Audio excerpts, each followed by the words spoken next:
Imagine trying to build a restaurant empire when your bank balance is literally zero. Oh, yeah, like totally empty. Right. Your mom is cleaning houses just to survive, and your only real asset is, absolute audacity. Today, we're looking at the journey of a 20-year-old named Leo. And the source material we're using is actually super fascinating. It really is. Yeah, it's this narrative titled Nothing is Free. And on the surface, it was designed as just a straightforward English learning story. Right, like a basic reading exercise. Exactly. But when you look closely at the actual mechanics of what Leo does, Yeah. it's this profound masterclass in entrepreneurship and, well, personal growth. Yeah, underneath that accessible language is a really complex roadmap for building something out of nothing. It's the ultimate cold start problem, really. You've got this 20-year-old living in a quiet mountain town. He has these massive ambitions to give his struggling family, so that's his dad, Mark, who's a mechanic, his mom, Claire, and his 10-year-old sister, Sophie, a much better life. But he's staring at a bank account with zero working capital. Zero. Which forces this fundamental question, right? How do you start when you barely have enough to survive? Okay, let's unpack this. Because our mission today is to really extract the core business and life lessons from Leo's journey. We want to show you how he proves that while the title, Nothing is Free, is completely true. Oh, it absolutely is. Right, but cash is absolutely not the only currency you can use to build a dream. People constantly conflate capital with money. But capital is just a resource that gives you leverage. Trust can be capital. Sweat can be capital. Community goodwill. Yes, exactly. And Leo's father actually sets the thesis for this whole journey right at the start. Leo is talking about his big restaurant dreams, and his dad just, he sighs and gives him this heavy dose of reality. Like dreams are not free. Right. He says, if you want something, you have to fight for it. Start with what you have, even if it's small. Which is tough love, for sure. But it totally shifts Leo's paradigm. He stops obsessing over the money he doesn't have and just starts analyzing his immediate environment. And that's when he spots a classic market gap. Yeah, he notices the people in his mountain town love fresh bread, but the nearest bakery is miles away. The demand is just sitting right there. Exactly, but the supply chain is wildly inefficient. But here is where he hits the wall that stops like 99% of potential founders. He has no money to buy the initial inventory. Done. And most people see the opportunity, realize they can't fund it, and just walk away, blaming their circumstances. But Leo takes a completely different route. He walks those miles to the bakery to pitch the owner. Mr. Anderson. Right, this grumpy older guy who is notoriously suspicious of people. And think about the sheer audacity of this move. Leo walks in off the street and basically says, I want to sell your bread in my town, but I can't pay you for it up front. Which is just wild to ask a stranger. Totally. He says, give me 1 week of bread on credit. I'll sell it, bring you your money back, and keep a small profit for myself. That is a massive risk for Anderson. From a pure business perspective, why on earth should he trust a random kid with his product? Right, but Leo doesn't pitch a business plan. He pitches his own character. Yeah, his answer is just pure conviction. He basically says, because I am determined and I will work hard to prove myself. And remarkably, Anderson gives him the bread. It's amazing. I really look at this as a social microloan. When your bank account is totally empty, you have to monetize your own integrity. Leo uses personal trust, a fame handshake, and just sheer confidence as literal startup capital. And he doesn't waste a single second once he secures it. He is up at 4 in the morning, hauling the bread all the way back to his town and setting up this makeshift stand near a park. But having inventory doesn't guarantee sales. No, not at all. He faces immediate customer hesitation. The townspeople, they don't know if this bread is any good. And human beings are just naturally wired to stick to their routines, right? Yeah, buying from a new kid in the park feels risky. Exactly. So what does Leo do? He offers free samples. Which is just a brilliant piece of intuitive business acumen. If you think about the mechanics of what he's done here, he mitigated his own financial risk through that credit negotiation with Anderson. Right. And then he mitigates his customers' financial risk by letting them taste it for free. He's systematically removing the friction from every single step of the transaction. Spot on. And once the townspeople taste the quality and, realize the convenience, the hesitation just vanishes. By the end of day 1, he makes a profit and immediately marches back to pay Mr. Anderson. The very same day. Yeah. He promised a week, but he delivers in a day. He's instantly establishing a pristine credit score with his only supplier. Yep. So for 2 months, this is his routine. Up at 4 a.m., hikes to the bakery, hauls the bread back, sells it. He does so well, he even saves up enough to buy a small cart. Yeah, to transport more inventory. He's successfully built a distribution business. He solved the town's supply chain problem. But here's the inherent flaw in Leo's model. What's that? He's renting his success. A customer actually points this out to him, just casually saying, hey, you're great at selling, but if you baked your own bread, you'd make way more profit. Okay, wait. I have to stop you there. Because I look at Leo's setup, and he is making a steady profit. He bought a cart. The town is thrilled. I mean, I know human nature, and most people would just coast right here. Oh, absolutely. So why intentionally break a model that is clearly working? Why take on the immense physical pain and the risk of learning a totally new skill from scratch when his life is finally stable? Well, what's fascinating here is Leo's internal realization of the story's core theme.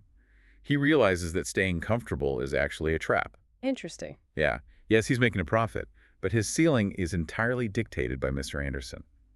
If Anderson decides to raise his wholesale prices, Leo's margin vanishes. Oh, right. Or if Anderson retires or gets sick, Leo's business just disappears overnight. Exactly. He's a middleman.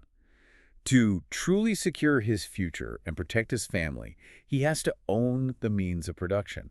He literally thinks to himself, nothing is free.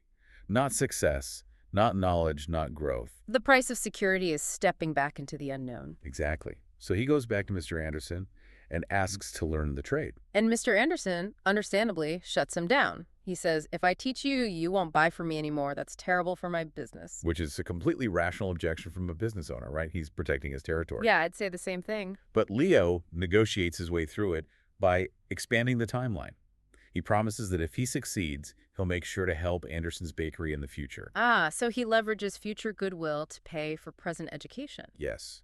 And the cost of this new knowledge is just brutal. The lessons start at 3 in the morning. Leo's hands literally ache from kneading the heavy dough. And he ruins batch after batch, right? Oh, yeah. Some are too hard, some are too soft.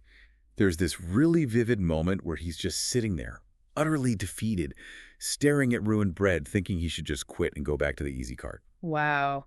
We talk a lot about paying for education with tuition money, but Leo is paying with physical agony, sleep deprivation, and just the heavy psychological weight of repeated failure. But in that exact moment of despair, he leans on his father's advice again. Dreams are not free. He fundamentally reframes his perspective on failure. Right, every ruined batch isn't a dead end. Exactly. It's data. It's the physical feedback he needs to calibrate his technique. And that grit absolutely pays off. Yeah. After 2 grueling weeks, Mr. Anderson hands him a loaf and says, this is perfect, you're ready. A huge moment for him. Massive. So Leo rents a small oven for his home, starts baking, and it turns into this beautiful family operation. Sophie, his sister, is packing the bread. His mom, Claire, is making him tea to keep him awake through the late-night sessions. He even expands into cookies and pastries. Yeah. He successfully makes the leap from distributor to creator.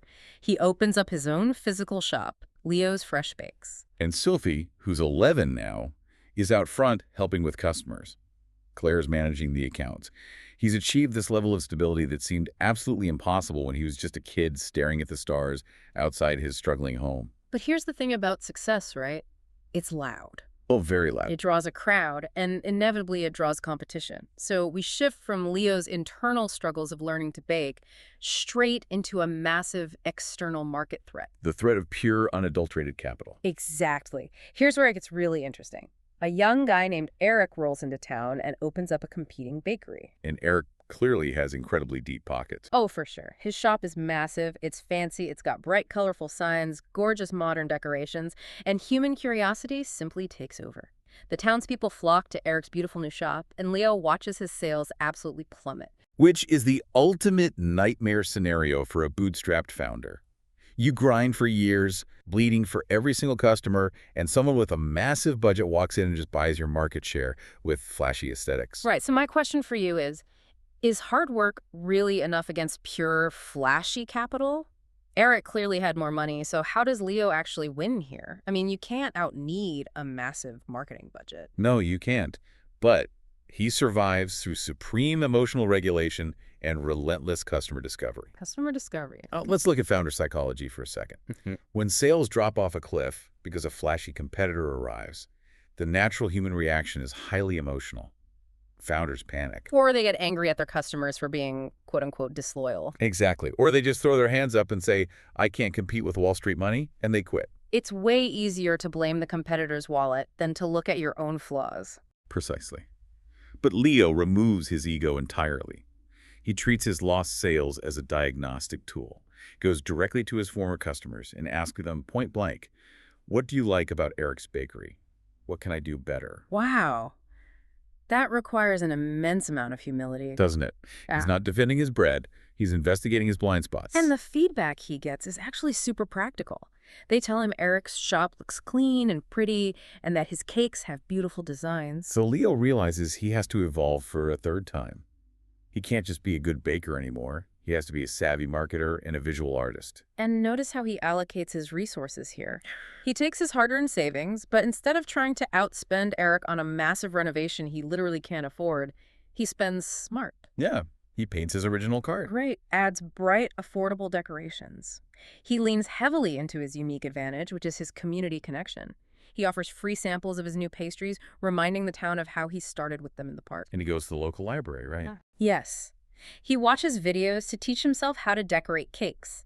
He closes the competitive skill gap for absolutely free. It's brilliant. Slowly but surely, he wins his customers back. There's this incredibly touching moment where an elderly woman tells Leo, I've seen many young men give up when times get hard, but you didn't. That's why we trust you. That quote right there exposes the vulnerability of deep pockets. Agility and authentic community connection can outmaneuver a massive budget. Because Eric had the aesthetics, but Leo had the narrative. Exactly. The town didn't just want good bread. They wanted Leo to succeed because they had watched him bleed for it. They were emotionally invested in his story in a way you simply cannot buy with a colorful sign. So he outsmarts the competition. The business is thriving again. But, you can outmaneuver a competitor, you cannot outmaneuver random disaster. No, you really can't. Just as Leo really finds his footing, a stormy night hits and a fire breaks out in his bakery. Yeah, he manages to put out the flames, but the structural and equipment damage is just catastrophic. The ovens and tools he worked for years to buy are ruined. And the next morning, the psychological toll is almost worse than the physical damage. Oh, for sure. The townspeople are standing around, looking at the charred shop, whispering, maybe this is the end for him. What is he going to do now? This is the ultimate crisis point. It's an uncontrollable variable. He runs the numbers, looks at his depleted savings, and realizes he's short. He literally does not have the cash to replace what was lost. Right. The objective math says he is out of business. But Leo refuses to accept the math. He goes to find Mr. Anderson, who is now retired, to ask for advice.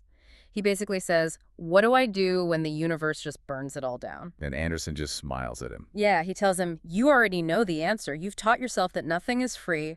Work harder, believe in yourself, and people will believe in you too. It's a reminder of his own track record. Anderson is basically telling him to look at the evidence of his own life. So instead of waiting for a savior, Leo goes back to his tiny home kitchen. He takes whatever undamaged equipment he has left, and he just starts baking again. He tells his customers, I won't let you down. Even if it's just a small amount, I'll keep serving you. And this is where the payoff of the last few years really happens. Seeing that he absolutely refuses to quit, the community rallies in a way that is just staggering. People start donating basic ingredients. Yes. They hand him small amounts of money to help cover costs. They literally show up with their own time to help him clean the soot and repair the walls of the shop. If we connect this to the bigger picture of the story, it highlights a crucial psychological truth. When you work tirelessly and refuse to play the victim, people notice. Human beings actively want to help someone who is clearly helping themselves. I look at what the town did as a localized insurance policy. Oh, I like that. Yeah, Leo didn't just build a bakery over those years. He built a resilience network. Every time he handed out a free sample when he was unknown, every time he smiled through the exhaustion at 4 in the morning, every time he genuinely listened to criticism without getting defensive, he was making these microscopic deposits of goodwill into a community bank account. Exactly. When the fire happened, he wasn't asking for charity. He was simply cashing a check he'd been writing for years. That's a perfect way to frame it. The help he received after the fire was a direct return on the social investment he had been making since day one. The town was protecting its own asset because Leo had woven himself into the fabric of their daily lives. And because of that massive wave of support, he doesn't just reopen, he comes back bigger. He has cupcakes and muffins, right? Yeah, new items. The mayor even comes to the grand reopening and publicly calls him an inspiration to the town. Leo stands in front of the crowd and thanks them, reminding everyone of the core lesson. Nothing, not success, not respect, not love, is free. It all has to be earned. The narrative provides 4 very explicit takeaways from Leo's journey, and they really act as a framework for navigating almost any challenge. Let's hear them. First, dreams require hard work and sacrifice. The universe does not hand out free passes. Second, failure is not a dead end. It's simply a mechanism to learn and grow stronger. Third, you have to help yourself first. When people see your genuine effort, they will support you. You can't ask a community or a team to care more about your dream than you do. Right. And fourth, never give up because the darkest, most terrifying moments are often the final hurdle right before the breakthrough. It's really a remarkable synthesis of how to build equity in yourself. Whether it's Leo building a bakery, or you listening right now trying to master a complex new skill, or prep for a daunting presentation, or pivot your entire career, the underlying mechanics of success are identical. It demands a total shift in perspective. You have to stop viewing the effort, the early mornings, or the initial failures as punishments. Because they aren't punishments. No, they are simply the purchase price of the knowledge and the resilience you need to succeed. So what does this all mean? We started by saying that while nothing is free, capital isn't the only currency. Leo paid for his restaurant dream with sweat, with humility, with risk, and with the refusal to let the whispers of doubt become his reality. He proved that a lack of resources is often just an invitation to become immensely resourceful. Which leaves us with a thought for you to take with you today.